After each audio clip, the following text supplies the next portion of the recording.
היי יש חבר'ה, מה נשמע? היום נעשה סקירה ל3 סוגי קורנפלקס שונים. אז היום ניתן את הטעם הראשון, כזה כדורי דגנים בטעם שוקולד. אז בואו נפתח.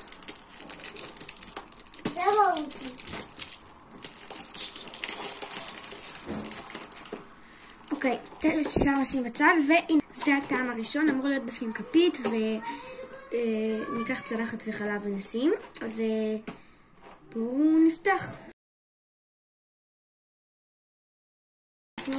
אוקיי, יש כאן שקית כזאת של כזה קורנפלקס וזהו. אין בפנים כפית או משהו זה. אוקיי, אז נחזור לפה עם צלחת וחלב. ביי. אז חזרנו חבר'ה, יש פה צלחת ואת הקורנפלקס הבאנו וגם חלב, זה לא פרסומת. אז בואו נפתח את הקורנפלקס ונשפוך אותו. מקווה שהוא לא ישפך לי עכשיו על כל הדברים. הצלחתי לפתוח אותו. עכשיו בואו נשפוך את הקורנפלקס.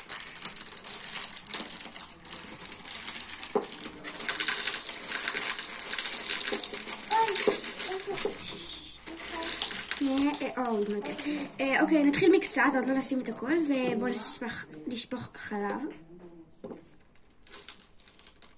לא בחלב.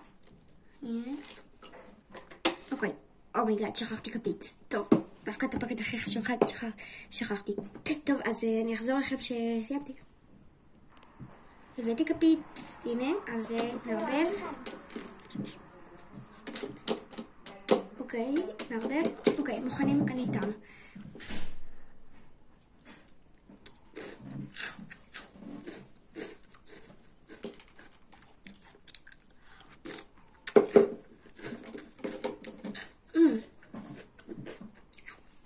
ממש ממש ממש טעים.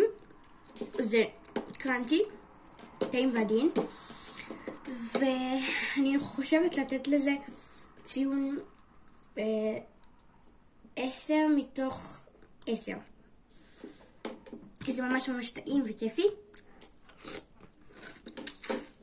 טוב, אז אם אתם רוצים שאני אמשיך לעשות לטעום את הקורנפלקס, אז בסרטון הבא טועמים את הקורנפלקס הזה.